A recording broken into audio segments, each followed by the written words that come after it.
Assalamualaikum dan salam sejahtera kepada pensyarah serta rakan-rakan sekalian. Hari ini saya dan rakan-rakan saya ingin membentangkan tentang kes tadi Aman Shah, si pencuri 1 sen. Sebelum itu saya ingin perkenalkan diri. Saya Siti Nur Damia binti Muhammad Hakim. Nama saya Nur Husna binti Rosasri. Saya Nur Zuriana binti Zikri. Nama saya Abdul Muhammad Salim. Nama saya Fahadah binti Muhammad Salim. Nama saya Nur Adana binti Malaysia.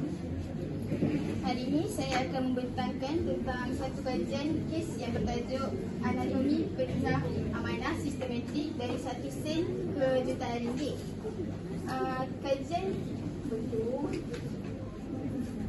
Kajian kes ini berfokus kepada jenayah kolam putih yang melibatkan Aman Shah yang dikenali sebagai pencuri 1 sen. Walaupun jumlah yang diambil pada setiap transaksi hanyalah 1 sen, tindakan tersebut dilakukan secara berulang dan sistematik sehingga berjaya mengumpulkan wang dalam jumlah yang sangat besar. Kes ini menjadi antara contoh penting dalam dunia korporat kerana ia menunjukkan bagaimana kelemahan dalam sistem kawalan dalaman serta penyalahgunaan kuasa boleh menyebabkan kerugian kewangan yang besar. Melalui pembentangan ini, saya akan menerangkan latar belakang kes, modus operandi yang digunakan, kesan terhadap organisasi dan masyarakat serta pengajaran yang boleh diambil untuk meningkatkan integriti dan tadbir urus dalam sesebuah organisasi. Realitinya adalah pada tahun 1990, eksklusif bank bernilai jutaan ringgit. Profil nama yang diberi adalah Aman Shah Ahmad, berumur 24 tahun, gaji rasmi adalah 1,800. Jawatan yang diberi Ketua Jabatan Pemprosesan Speed Hokwa Fed. Hasil curian, jumlah yang dicuri adalah RM 4.1 juta. Aset yang dibeli 6 buah kereta mewah yang dibeli secara tunai. Kejatuhan yang berlaku adalah 3 Jun 1990, tampil di program TV3 Sekapur Sirih. 8 hingga 11 Jun 1990 diaudit dan ditangkap dalam tempoh 14 hari. Kesilapan terbesarnya bukan pada kod perkomputeran tetapi pada gaya hidup yang tidak sepadan dengan pendapatan nasib.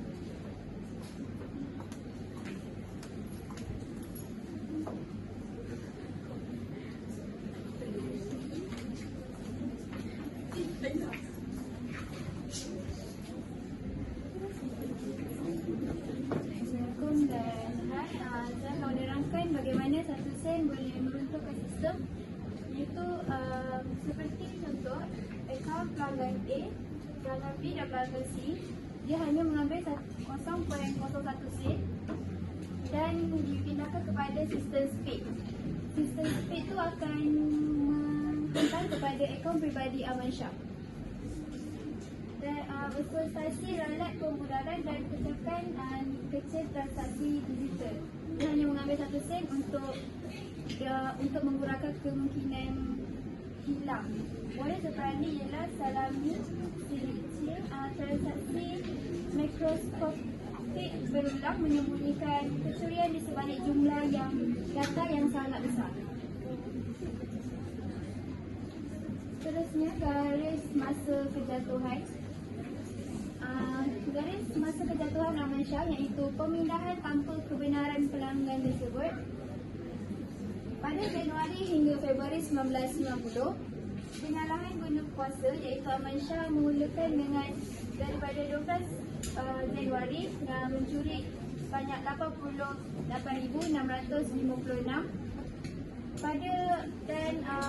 Aman Shah mempunyai puncak kesalahan iaitu pada Mac 1990, iaitu beliau telah mencuri sebanyak 344,343 pada 13 Mac dan beliau mempunyai kejatuhan pada Jun 1990. Penangkapan berikutan kesilapan mempamerkan kemewahan di siaran langsung televisyen, iaitu beliau telah membuat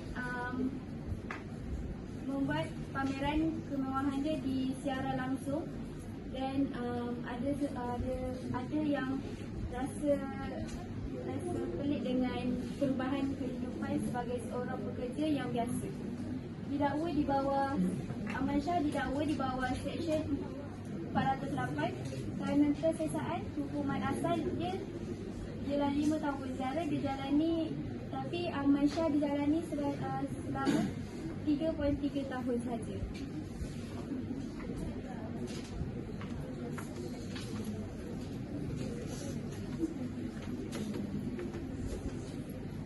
Seterusnya, slide ini menerangkan konsep jenayah Aman Shah boleh berlaku melalui konsep seperti 3 unit poin, iaitu motif, peluang dan rasionalisasi. Pertama ialah motif atau tekanan. Aman Shah mempunyai keinginan untuk hidup mewah dan memiliki kekayaan dengan cepat, seperti membeli kereta sport. Keinginan ini mendorong beliau melakukan penipuan. Kedua ialah peluang. Beliau mempunyai akses secara langsung dan kepakaran teknikal dalam sistem perbankan SPIX tanpa kawalan keselamatan yang ketat. Ini memberi ruang untuk beliau memanipulasi sistem tersebut. Ketiga ialah rasionalisasi. Aman Shah beranggapan bahawa mengambil hanya satu sen daripada setiap pelanggan tidak akan merugikan sesiapa. Pemikiran ini digunakan untuk membenarkan tindakannya sendiri. Kesimpulannya, walaupun sistem teknologi sangat canggih, jenayah masih boleh berlaku jika integriti manusia lemah dan dipengaruhi sifat tamak. Seterusnya, slide ini menunjukkan perbandingan antara kes sebenar Aman Shah pada tahun 1990 dengan filem One City pada tahun 2022. Dalam realiti, watak utama ialah Aman Shah yang merupakan seorang eksekutif bank, manakala dalam filem wataknya ialah Iman Shah, seorang pekerja IT bank. Dari segi motif utama, Aman Shah didorong untuk ketamakan dan gaya hidup mewah. Tetapi dalam filem, Iman Shah melakukan jenayah kerana tekanan hutang alung dan kos rawatan bapanya. Selain itu, modus operandi mereka juga berbeza. Aman Shah memanipulasi sistem speed secara fizikal, manakala dalam filem jenayah dilakukan melalui penggodaman digital yang lebih moden. Akhir sekali, dilema moral turut berbeza. Aman Shah dilihat sebagai penjenayah kola putih sepenuhnya, tetapi watak Iman Shah digambarkan sebagai penjahat simpatik yang membantu golongan susah seperti konsep Robin Hood. Kesimpulannya, filem ini diadaptasi daripada kisah sebenar tetapi ditambah elemen dramatik supaya lebih menarik kepada penonton.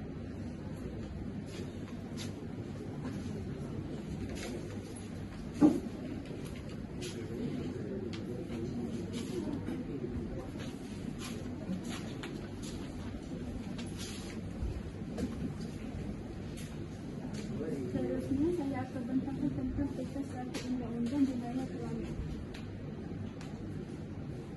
Pertama, menyalahkan guna aset atau memindahkan dana. Tindakan ini termaktub di bawah Seksyen 408 Pandu Persesuaian atas kesalahan pecanganan jenayah. Dalam konteks ini, kedua-dua elemen penting jenayah iaitu mens rea, niat jahat dan status serius perbuatan jenayah telah pun dipenuhi. Kedua, menggondang pelayan bank.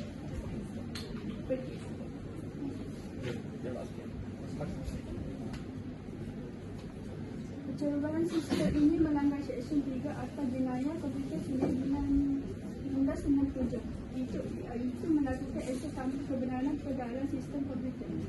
Ketiga, menyamar sebagai SP dan menggunakan kad ID palsu. Ini merupakan penipuan identiti yang serius dan boleh didakwa di bawah Seksyen 415, 458 dan 459 kerana kesesaan berkaitan penipuan dan pemalsuan. Keempat, sumbangan kartu atau pelibatan mata wang kripto. Sebarang cubaan untuk menyalurkan untuk mencuci dana penerusi saluran ini merupakan kesalahan di bawah Seksyen 4 Amran 2001, iaitu Akta Pencegahan Pengubahan Wang Haram. Kedua, saya akan bentangkan ilusi Robin Hood, bahaya rasionalisasi moral.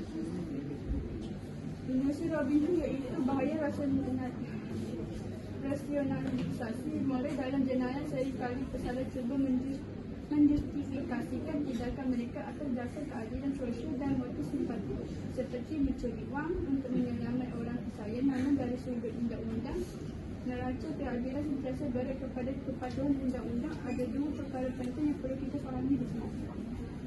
Pertama, prinsip perundangan. Terdapat satu konsep tegal iaitu ignorantia jus dengan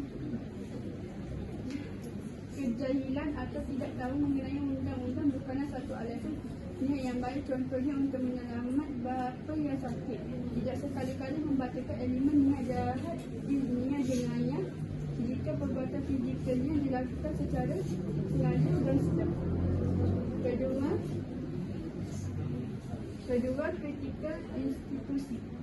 Sama ada pihak bank atau mana-mana organisasi tindakan penutup sebelah mata atau menyembunyikan insiden semata-mata untuk menjaga imej korporat adalah satu kesalahan besar.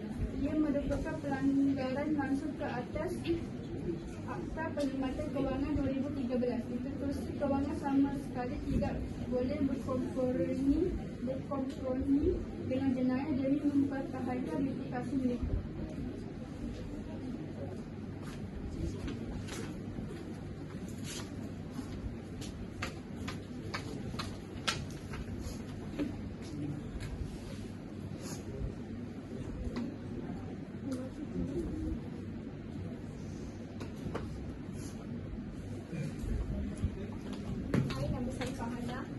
Dari eksploitasi kepada pertahanan meminjam firewall institusi. Jenayah Kuala Putih jarang dikalahkan oleh perisian keselamatan sahaja. Pertahanan bertambah sesebuah institusi perbankan tetap pada etika profesional dan disiplin warganya. Kod tata kelakuan korporat adalah benteng terakhir pertahanan.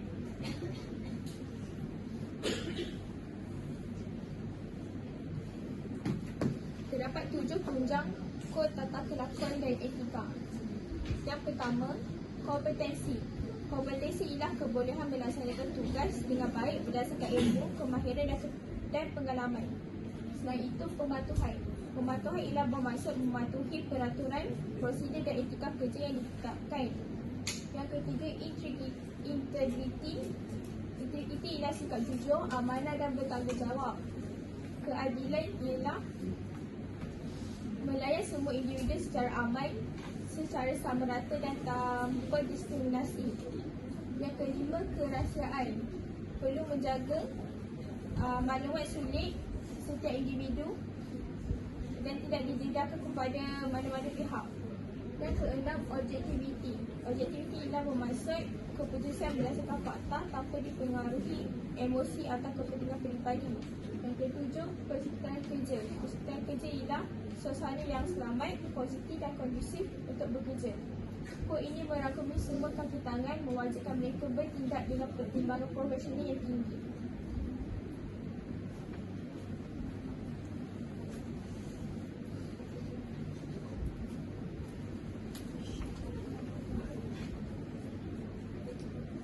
Seterusnya, matriks diagnostik memetakan jenayah kepada polisi. Tindakan menyedut dan senyap siphoning. Maksud dia perbuatan mencuri atau memindahkan wang secara sedikit demi sedikit daripada akaun atau sistem kewangan tanpa disedari oleh pemilik atau pihak bank. Kesannya kerugian kewangan kepada organisasi. Kedua, mengakses sistem tanpa kebenaran. Maksud dia memasuki atau menggunakan sistem komputer, pangkalan data atau maklumat sulit tanpa mendapat kebenaran yang sah.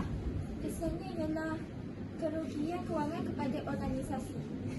Yang ketiga ialah gaya hidup mewah dan hutang ceti haram. Maksudnya, seseorang hidup melebihi kemampuan kewangan sehingga terpaksa berhutang dengan ceti haram atau sumber kewangan yang tidak sah. Kesannya menjejaskan integriti individu. Yang keempat, mengguna jawatan untuk akses state. Maksudnya ialah menyalahgunakan kedudukan atau kuasa yang diberikan oleh organisasi untuk mengakses sistem state bagi tujuan peribadi. Pesannya adalah salah guna kuasa dan pelanggaran etika kerja. Seterusnya, memutuskan rantaian motif dan peluang. Prinsip 2, pematuhan. Menolak hubungan yang melibatkan jenayah kewangan. Kat sini tertulis kaki tangan bank mesti mengelakkan dan melaporkan sebarang urusan atau individu yang terlibat dalam aktiviti haram seperti pengubahan wang haram, penipuan atau rasuah. Yang kedua ialah patuh sepenuhnya kepada AMLA 2001 dan Akta SPRM 2009. Semua pekerja wajib mematuhi undang-undang berkaitan pencegahan pengubahan wang haram dan rasuah bagi memastikan operasi dijalankan secara sah dan beretika. Yang ketiga, wajib mengisytiharkan sebarang provider undang-undang secara telus. Pekerja perlu melaporkan dengan jujur jika mereka terlibat dalam sebarang kes atau tindakan undang-undang yang boleh menjejaskan integriti dan reputasi organisasi. Seterusnya, prinsip ke-6, objektiviti. Yang pertama, larangan ketat menerima wang tunai, voucher atau hadiah yang tidak wajar. Kaki tangan dilarang menerima wang, hadiah atau ganjaran yang boleh dianggap sebagai rasuah atau mempengaruhi keputusan kerja. Yang kedua, kaki tangan tidak boleh dipengaruhi oleh hubungan persahabatan yang mengabulkan penilaian profesional. Keputusan kerja tidak boleh dipengaruhi oleh persahabatan, hubungan keluarga atau kepentingan. Akhir sekali, keputusan mesti dibuat atas dasar perniagaan yang objektif. Terusnya,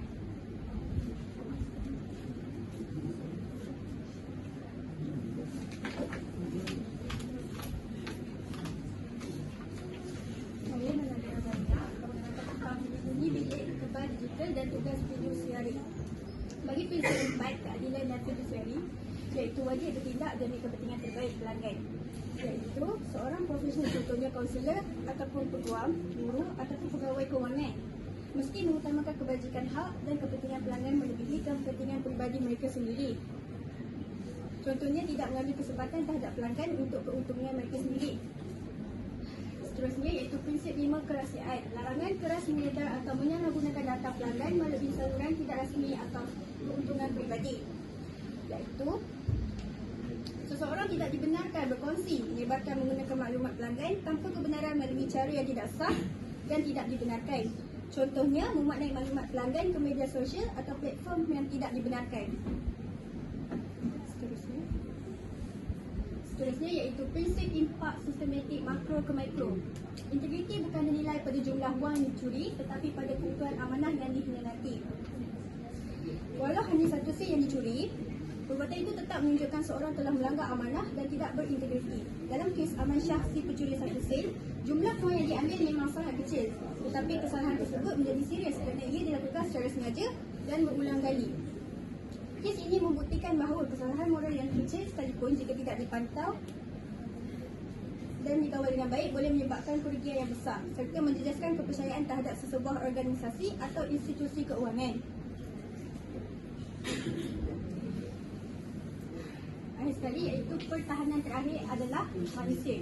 Algoritma dan audit berkala hanyalah alat. Boleh saya tahu siapa yang tahu tentang algoritma?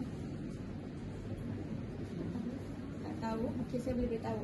Algoritma bermaksud satu set arahan atau langkah-langkah yang disusun secara sistematik untuk menyelesaikan sesuatu masalah atau melaksanakan sesuatu tugas, biasanya dalam sistem komputer. Seterusnya, audit. Audit pula bermaksud pemeriksaan atau semakan yang dilakukan secara tetap mengikut tempoh tertentu, contohnya setiap bulan atau setiap tahun, untuk memastikan sesuatu sistem, rekod atau operasi berjalan dengan betul dan mematuhi peraturan. Keselamatan sebenar sesebuah institusi perbankan tidak terletak pada perisian komputernya, tetapi pada kepatuhan tidak berbelah balik kaki tangannya terhadap kod tata kelakuan. Tiada ruang penjahat simpatik dalam ekosistem integriti. Kepercayaan kewangan adalah hitam dan putih. Sekian, terima kasih. Okey, bagi Terima kasih pula, ada lagi. ada ni.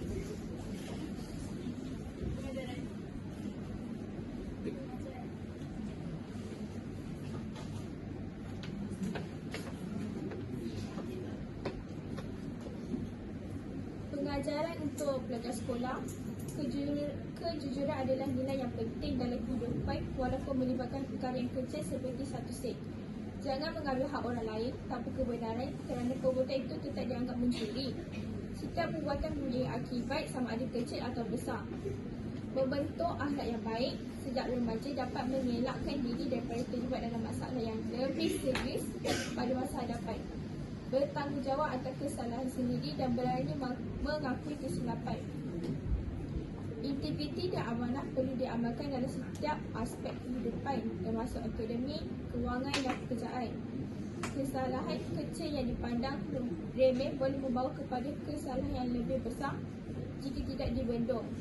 Membuat keputusan beretika walaupun tiada orang yang memerhati. Menghormati hak dan harta orang lain sebagai tanda profesionalisme dan kematangan diri. Menyedari bahawa nilai moral yang baik merupakan asas kepada kejayaan sebagai pelajar dan bakal bekerja pada masa hadapan. Daripada kajian kes Ahmad pencuri satu sen mengajar bahawa nilai kejujuran, amanah dan integriti dan bertanggungjawab perlu diamalkan oleh semua individu. Walaupun nilai yang dicuri sangat kecil, perbuatan mencuri tetap salah dan boleh memberi kesan negatif kepada pembentukan seksual seseorang. Lagi tak sampai sebenarnya 4 minit. Tak lagi. Apakah pelajar dapat daripada kes tadi ni? Apakah daripada kes tadi ni, apakah moral yang awak dapat daripada kes tadi ni? Pak tentang time.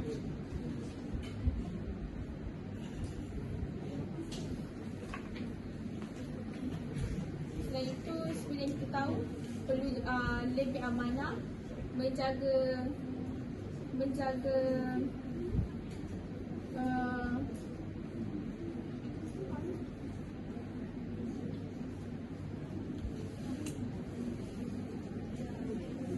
Buat.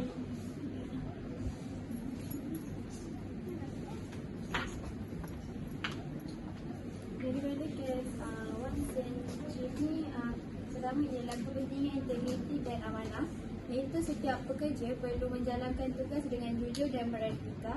Penyalahgunaan kuasa atau kepercayaan boleh membawa kepada kerugian besar kepada organisasi dan masyarakat. Seterusnya, keperluan keselamatan sistem yang kukuh. Organisasi perlu memastikan sistem komputer sentiasa dikemaskini dan dilindungi bagi mengelakkan manipulasi dan menceroboh oleh pihak yang tidak bertanggungjawab. Seterusnya, Fokus pasal kepentingan kepada pelajar. kepada pelajar, seperti setengah macam pelajar yang mempunyai kelebihan yang tersendiri tidak perlu untuk macam menjatuhkan atau menganiaya dengan orang yang tidak mempunyai ada kekurangan atau kelemahan sendiri. Lagi 2 minit.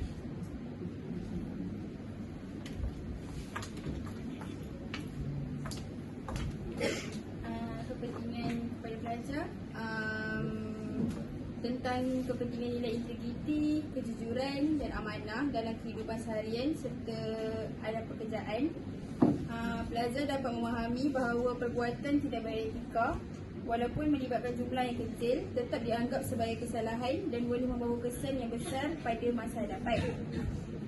Selain itu, kes ini dapat membantu pelajar memahami kepentingan penggunaan teknologi secara bertanggungjawab. Dalam era digital yang sekarang ni, kemahiran teknologi perlu digunakan bukannya untuk mengambil kesempatan atau melakukan penyelewengan yang boleh merugikan orang lain. Kes ini juga dapat memupuk pemikiran yang kritis dan kesedaran terhadap tadbir urus yang baik. Pelajar dapat mempelajari bagaimana kelemahan dalam sistem boleh dieksploitasikan serta kepentingan mewujudkan mekanisme kawalan dan pemantauan yang berkesan bagi mengelakkan berlakunya penyalahgunaan kuasa. Kes Aman Shah ni menjadi pengajaran kepada pelajar bahawa kejayaan yang sebenar perlu dicapai melalui usaha yang jujur, beretika dan bertanggungjawab. bukannya melalui jalan pintas yang melanggar undang-undang dan nilai moral. Okey.